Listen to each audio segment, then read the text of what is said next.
Today we're unboxing the Samsung Galaxy S26 Ultra. But quick disclaimer, this is a model unit, not the final retail phone. Still, this model already reveals some huge changes. First thing you'll notice, the camera module. Samsung ditched the simple lens layout and added a camera island design, similar to Z Fold series. And yes, the camera bump is thicker, which usually means bigger sensors and larger aperture. According to leaks, main camera aperture may jump from f1.7 to f1.4. 5x telephoto improves from f3.4 to f2.9, so low-light photography should be a big upgrade.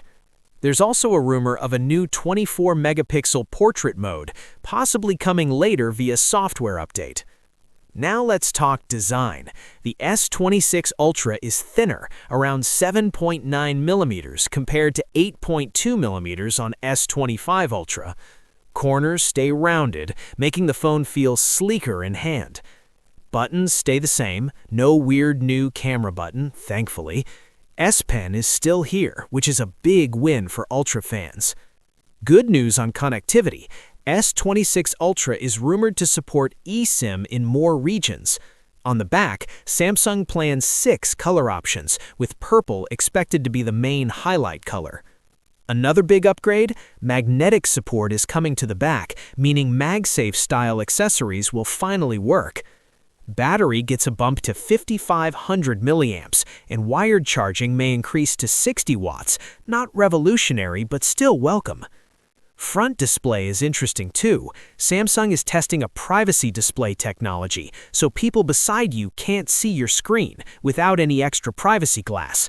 Inside, the S26 Ultra will run on Snapdragon 8 Elite Gen 5 for Galaxy, and AI features will expand with Galaxy AI, Gemini, and an upgraded Bixby. Expected launch, February 25th. Sales start, March. Price, likely similar to S25 Ultra with slight variation. Overall, bigger camera upgrades, thinner design, smarter display, stronger AI. Now the real question is, will the camera quality match the hype? We'll find out soon. If you're excited about the S26 Ultra, don't forget to like, subscribe, and share. See you in the next one.